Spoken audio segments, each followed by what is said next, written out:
Welcome to this episode of the Telco Talks podcast series, focusing on topical issues in the telecommunications industry. I'm Dipti Govind, a technical accounting manager in the PwC South African practice, and I will be your host.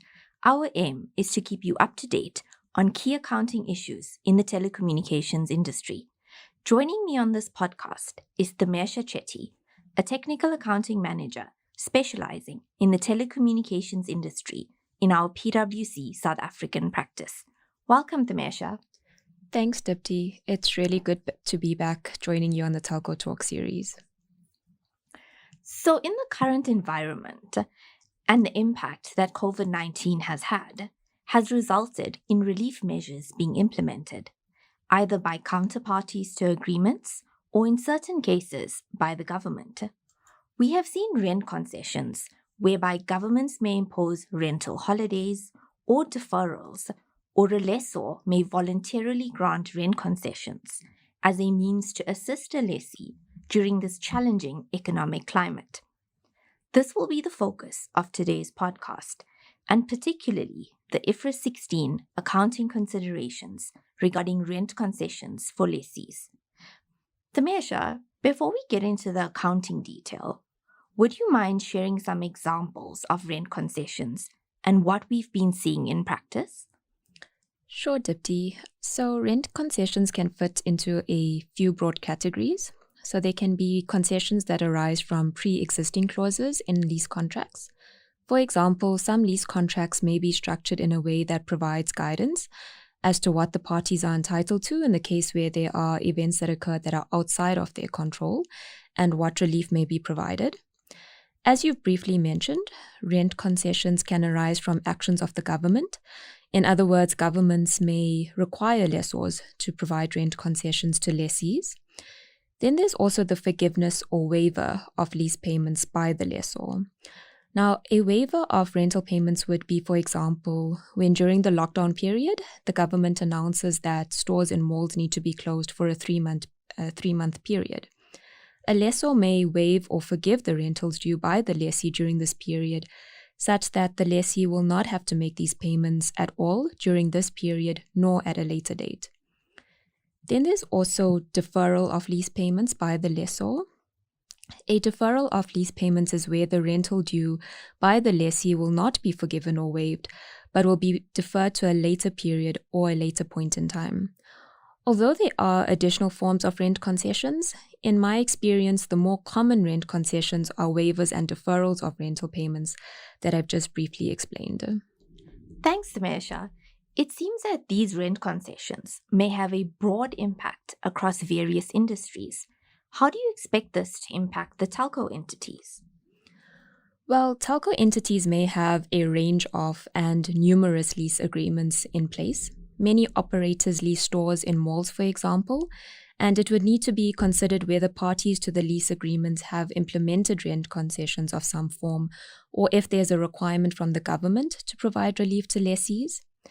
Operators may also lease assets to entities within a group and could provide a relief to their subsidiaries in the form of rent concessions.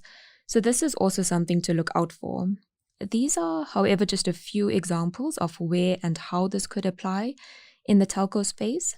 However, entities would need to consider their lease agreements in place and whether rent concessions have been offered or provided to them. So moving on to more of the accounting detail, IFRS 16 defines a lease modification as a change in the scope of a lease or the consideration for a lease that was not part of the original terms and conditions of the lease. Your explanation of rent concessions sounds very much like these are lease modifications in terms of IFRS 16.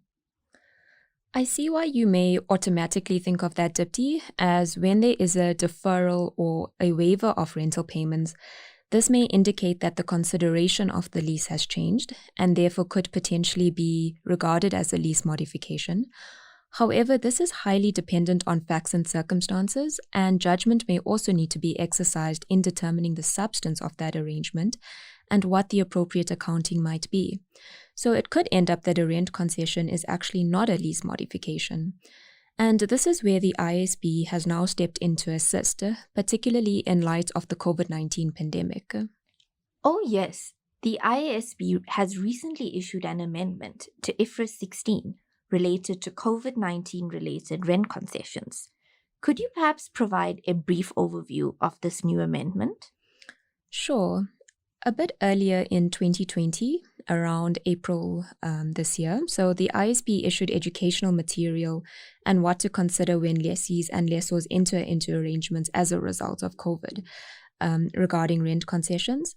However, they soon realized that it could be quite complex to perform the IFRS 16 modification assessment and apply the requirements to a potentially large volume of leases, particularly in light of the many other challenges that lessees are currently facing during the pandemic.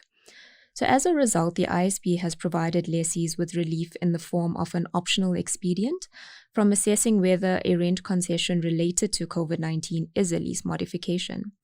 It is key to note, however, that this relief is unfortunately not available to lessors and is only available to lessees. Thanks for that, Dhamesha. Could you expand on when a lessee is eligible to apply the amendment? Sure, that's a good question to start off with, Dipti. And the amendment is quite restrictive in terms of in which circumstances it will apply. So should the lessee choose to apply the expedient, then it only applies to rent concessions occurring as a direct consequence of the COVID-19 pandemic, and only if three criteria are met. Firstly, the change in the lease payments must result in revised consideration for the lease that is substantially the same as or less than the consideration for the lease.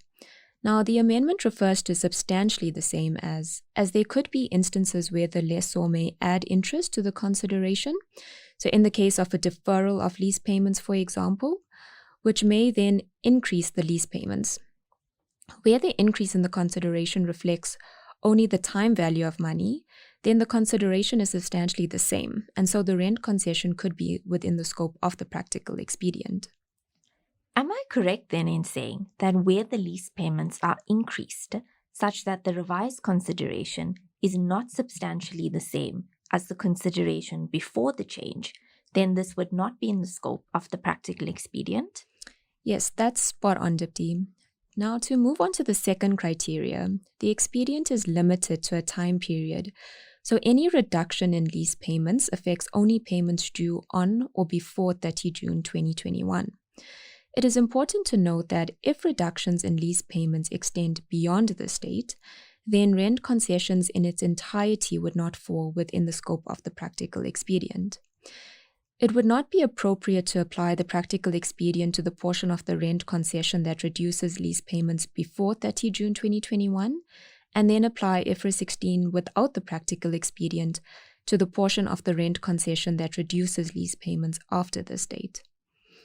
If the rent concession reduces lease payments due on or before 30 June 2021, but then there's a related increase in lease payments that extends beyond this date, then provided that the other conditions are met, this could be within the scope of the practical expedient. It is only the reduction that needs to happen on or before 30 June 2021. And now lastly, there must be no substantive change to other terms and conditions of the lease. There's no further guidance around the concept of substantive that has been provided for. However, both quantitative and qualitative factors should be considered. So if as part of the discussions between the lessor and the lessee, there's a revision to all of the lease terms and conditions, then the lessee would most likely not be able to apply the expedient. Now that we know when one is in the scope of the amendment, how does a lessee account for rent concessions if it qualifies and elects to apply the practical expedient? If lessees apply the practical expedient, then they would account for the rent concessions as if they were not lease modifications. Now, in many cases, this will result in accounting for the concession as a variable lease payment, and more specifically, a negative variable lease payment.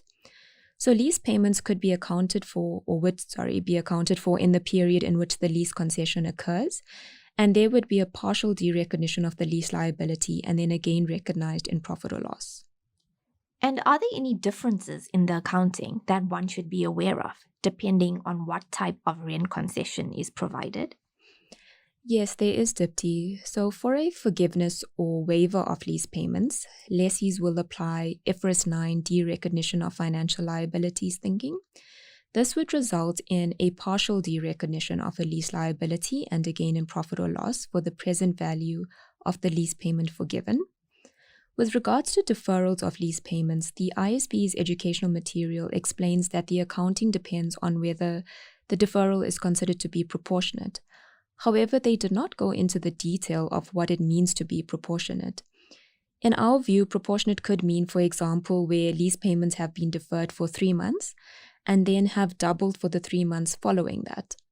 Where it is determined to be proportionate, there is no lease modification, as there is essentially no change in the consideration for the lease to start off with. So it should be considered whether there is a time value of money impact in relation to the lease liability. Basically, one would adjust the lease liability and recognize a gain relating to the present value difference due to the delay in payment. For any other types of concessions, for example, disproportionate payment deferrals, or where terms and conditions have changed substantially, then the modification guidance in IFRS 16 would need to be followed. If there is a lease modification, then the lessee would use the lease payments going forward, applying a revised discount rate, and there would be a corresponding adjustment to the lease liability. And would there be any impact on the right of use asset? That's a good question, and there is actually no direct impact on the right of use asset as a result of rent concessions. So a lessee would account for the right of use asset applying the normal principles in IFRS 16. However, the fact that there has been a rent concession granted may be an indicator of impairment, so an entity may need to test the right of use asset for impairment under IAS 36. And for our listeners, we have touched on impairment considerations in our last podcast. Thanks for those insights, Dhamesha. When can listeners expect the amendment to be effective? Well, the amendment is currently effective for annual reporting periods beginning on or after 1 June 2020. Earlier application is permitted, including in interim or year-end financial statements that are not yet authorized for issue as at 28 May 2020, as the ISB wanted to permit the application of the relief as soon as possible. And a final question before we wrap up.